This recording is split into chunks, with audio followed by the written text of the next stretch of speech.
السعودي الدولي السادس لحاضنات التقنية لعام 2015.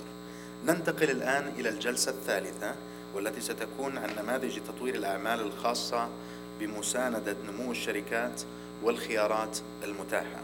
رئيس الجلسة الأستاذ محمد الكاف، مدير قطاع تقنية المعلومات والاتصالات، برنامج بادر لحاضنات التقنية. Now we are going to move on to the third session, which is on business development models to support growth business. What are the options? And will be chaired by the moderator, Mohammed Al-Kab, Director ICT Sector Incubation Better Program for Technology Incubators, and I will let him introduce the speakers. Assalamu alaikum. Good afternoon and welcome after the lunch break. Our session is titled Business Development Models to Support Growth Business, and what are the options? We have on our panel Mr. Yusuf Hamid Al-Din, the CEO of Oasis 500 Accelerator Program from Jordan, and Mr. Gordon McConnell from King Abdullah University for Science and Technology. He's heading the Entrepreneurship Center. And in our panel we have Mr. Aman Merchant. He's the CEO of the Hub in Dubai, UAE. And last but not least, Mrs. Dina Atkins, the President of MBIA. I'm going to start with Mr. Yusuf Hamid Al-Din, who's going to give us a presentation about the accelerating technology businesses in the MENA region. Mr. Yusuf, he's the CEO, the Chief Executive Officer, CEO of Oasis 500 since 2013, and he was previously the Managing Partner in ENYH, a Spanish-based management and strategy consulting firm. He created an industry for direct marketing in the region and establishing the Arab Direct Marketing Association in partnership with the US Digital Marketing Association. Mr. Yusuf, the panel. Well, thank you for the opportunity and thank you for the introduction. And I'll be basically just giving you a quick highlight on some experiences that we've had in Oasis 500, working on delivering a specific theme around innovation and developing and pushing innovation as a strategy for the country. I think the main spirit here, let me just summarize quickly the achievements that we've done so far since establishment. We've invested as Oasis 500 in around 96 companies and created a total valuation of close to $80 million for the portfolio companies that we have currently within our management. And we've raised for these companies around $18 million in follow-on investment from third parties. So I think the value proposal that we are very keen to continue delivering is that value is created through collaboration and through being relevant to the requirements of the industries we exist in. I think the discussion that we've basically had internally is how do we define acceleration from an organic perspective driven by the needs of the Middle Eastern, North African markets that we exist in. And within that, we simply coined a simple concept that although we are an accelerator, we exist within an accelerator. The region itself is an accelerator if we leverage it for the benefit of what we want to do. It can contribute to the delivery of different milestones. It can help in creating different valuations. It can generate capital and further investments. But we need to leverage that by fueling interest in opening up projects, in opening up opportunities and making them much more available to founders who can be creative enough and bold enough to start their own business and create their own startup. So we're working currently with multiple partners to push forward an open lab environment and an open lab structure that tries to seize the opportunity of the current governmental and private sector spend that is influenced by government spend at the same time into translating that into intellectual property. So that is our key driver for growth from now until we believe the next 7 to 8 years. It differentiates us. It also allows us to be very much relevant to the opportunities that exist. What also we've identified is that the acceleration concept that we want to do, whether it's in the health sector, technology in the health sector, or if it's in the construction space, or if it's in education and so forth, the these areas are, can be generated from our own region, but can have a global or regional impact. So our investment guidance is that we always want to invest in entities that have a global outlook or a regional outlook at best, but a south-to-south dialogue. And in that retrospect, it's key that we identify collaborations and platforms that we can basically work with on a continuous basis. The other element is that we have identified a very key element when we talk about accelerating within accelerators. That we exist in a very heavy-based family trading legacy system or legacy ecosystem that is driven by multiple families that have contributed to the development of our own economies, and therefore it's key that we are not creating an ecosystem in isolation of these realities on the ground. And that has established for us another set of key partnerships that allow us to create and apply the open lab environment within structures that are dominated and managed by key family businesses across the region. And I think the other element in this approach we're considering for the region in general is that we want to have more relevancy. Again, it's driven by the relevancy that we see, and as much as we have been looking towards more mature economies and markets that have more mature ecosystems, it's very important for us to talk to entities that have similar challenges. And in that retrospect, Oasis 500 has been a key partner with the World Bank, for example, in launching a whole ecosystem in the Caribbean. We've reached out to Latin America and created singular partnerships with different countries in those markets and tried to make them more available to our entrepreneurs and startups in our own region, and even going east in terms of markets such as India, Russia, China, and Far East in general have been key elements in us exploring and identifying startups that come to our region, take investment from our program, and that's created for us a very good, successful anchor for being more innovative from our key position that we exist in Amman, specifically in Jordan. I think the element that translates this is, as we develop our different accelerator approaches, and we raise the bar in terms of who we want to invest in and how we want to invest in these entities and how we accelerate, a lot of the discussions and talks have always been around general subjects or general sectors, ICT, technology, and these have been areas that we have continuously developed, and the majority of funds and accelerators focus on those. But due to the reality that we are also faced with, we've started to develop more innovative funds that address clusters that normally don't get the right level of attention in our region specifically.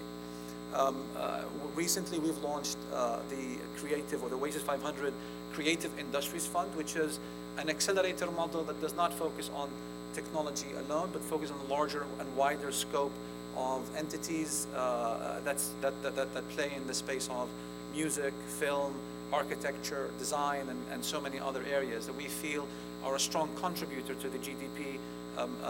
We've seen some very successful applications of this across multiple entities. We're creating partnerships with different cities such as Berlin, Santiago, out of Chile, other areas in Argentina, and it's really an exciting element to work within that specific space. It also addresses the diversified demand of founders and entrepreneurs. Not all have a keen interest in developing their future into an area that is limited in scope to what we normally identify as ICT and technology. Now, within the a more niche focus within technology specifically, looking at what was mentioned, we have a strong partnership with Badr, and an example of that SME collaboration structure, something very similar but a bit more technically driven, is a partnership that we created with the European Space Agency. And in that partnership, we wanted to identify satellite-driven technologies. We've identified around 180 of those currently that we want to deploy across the Middle East and Northern market as a space for them to open up new markets and at the same time leverage the R&D capabilities and capacities of this region. So therefore, we can create an interesting deal flow for entities such as the Taqniyya Fund and such as other R&D funds we have in Jordan and other funds that exist in the whole region. But it becomes an interesting catalyst for future growth. And in that partnership, it's a different model also in terms of the type of people that you will bring in and recruit to be founders in these type of startups. The funding is also different, and of course, the acceleration model is very unique to that type of sector and process that we're keen to develop in. And MENA 100 is again our continuation and commitment to manage forward the interest that we have in supporting again ICT and technology, and we'll continue to do that as a fund manager and accelerator. Now that is, and that is again trying to be very much innovative and relevant to the requirements of the different markets that we exist in and the different type of opportunities that lie ahead of us for the next 5, 7, 8 years that we are focusing on. An example of an area that I wanted to really leverage about relevancy, and in that, I mean, we are always talking about ICT and technology. If we look at the next 7 years, probably we'll see a total expenditure of around $3.2 trillion will be expensed on construction alone in this region. And that creates a major opportunity of translating, you know, the word we heard earlier on, can we create a unicorn, $1 billion business? And with such spend, there's a lot of opportunity for us to identify creating new intellectual property that can serve the construction market, leveraging this type of spend that can then be exported globally into so many other areas and regions that we can exist in. Now, to identify that specific niche, we launched a program that we called Umran, and we presented a partnership with different cities. We started with the Amman municipality, where we presented specific problems, specific technology areas that can be resolved through introducing solutions that entrepreneurs can focus on and deliver.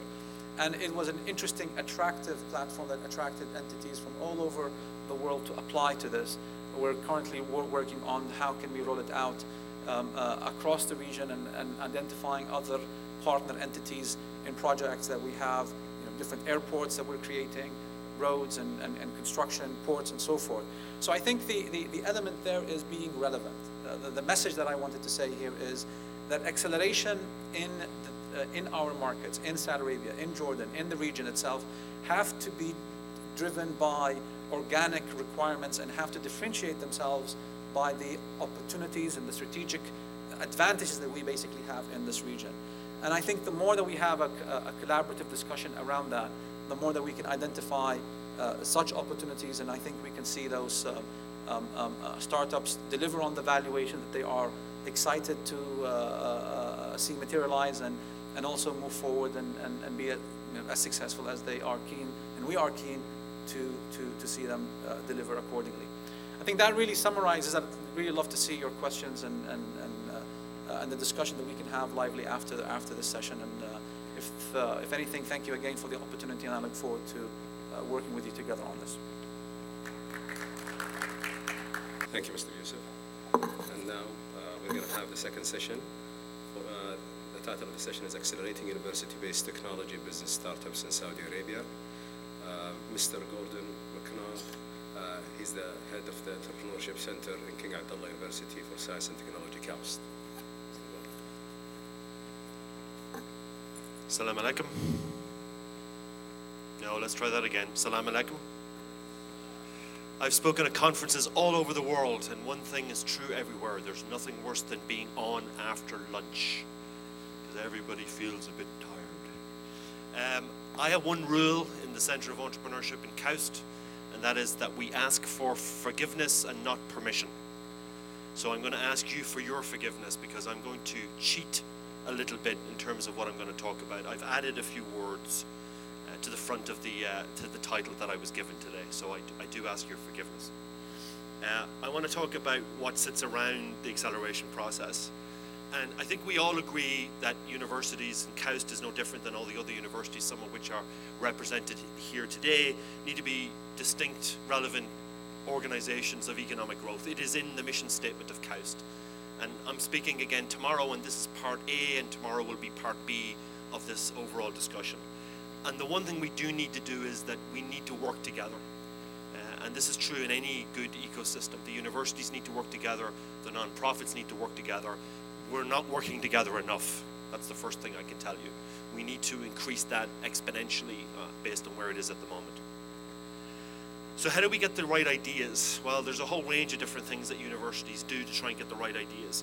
We have to tell the story to staff and students.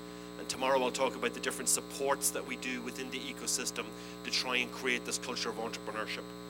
We need to make sure that we have the right mix of funding, facilities, and supports. I'm going to give you an example of where I came from in my last job in a similar-ish ecosystem about how we did it there, just to try and frame the conversation around something real rather than something abstract. Team creation and development is very important, and trying to get the right people together. KAUST does not have a business school. That's a problem for us. KAUST is an hour and a half from Jeddah. That's a problem for us. These are all surmountable, but they are problems and issues we need to deal with. And then obviously courses, training, and really, really important. And ourselves as speakers have been talking about this, mentors, really, really important.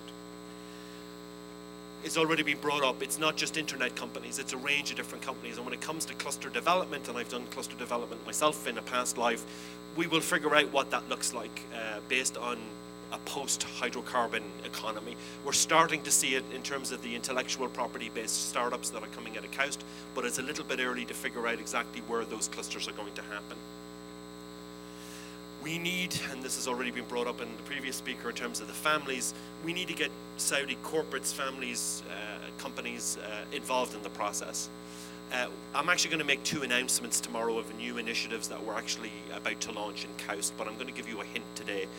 We just finished beta testing a new corporate innovation program for Saudi companies and for organizations based in the kingdom. And it was a big success. And we're going to radically expand that, and I'll talk about that more tomorrow. But this is already happening in other places. The larger organizations, the medium-sized organizations, the non-profits want to get involved with the universities and want to get involved with startups. I have to confess, I weep, I cry inside when people stand up and say they're going to be the next Silicon Valley. It cannot happen. We need to stop saying it. I know that might be a little bit controversial. Cannot happen. It is like a singer saying he is going to be Elvis. It is like a band saying they're going to be the Beatles. It cannot happen. Yes, you can learn and adapt from Silicon Valley, but you cannot replicate 50, 60 years of history. It cannot be done. We need to stop doing it. We need to build our own specialized ecosystem based on the great history of the kingdom. It can be done, but we are being waylaid by other people, and we need to stop it. Let me talk about Arizona. I came from one desert to another. I lived in Arizona for 3 years. I was the Associate VP for Entrepreneurship and Innovation at the Arizona State University. It's the biggest university in America with 76,000 students on 5 campuses. Arizona and the kingdom have quite a bit in common, not just the fact that a large part of the state is desert, but there are other things that I think you will recognize, I hope. Arizona is kind of a prisoner of its past. They used to talk about the 3 C's, cotton and copper and cattle and sometimes citrus, because there are fruit farms north in the northern part of the state. And then it became about real estate, and it became about the retirement community. It's one of the top retirement places. We call Phoenix God's waiting room. It has so many old people there. And that might sound like a negative, but we actually managed to turn it into a positive. It's also, out of the 50 states in America, Arizona is usually in the bottom 5 in terms of venture capital. So think about that, the bottom 5. The last time I saw it listed, it was 47th out of 50 states. So we had a huge problem with funding at all levels, including the question that came earlier about early stage funding, huge problem. We had accelerator money up to 10 or 20,000, but between that and $1 million, there was almost nothing. Physical supports, particularly for manufacturing. 60% of the startups that I worked with in ASU were manufacturing startups. They were making stuff. Lots of unused patents. 95% of the world's patents are unused. This is not an unusual problem, but we tried to deal with it. And then success as icons and mentors. There was no history in the state of Arizona. If you wanted to become an entrepreneur, you moved to California, and we needed to break that cycle. So the first thing we did was we built a series of accelerators.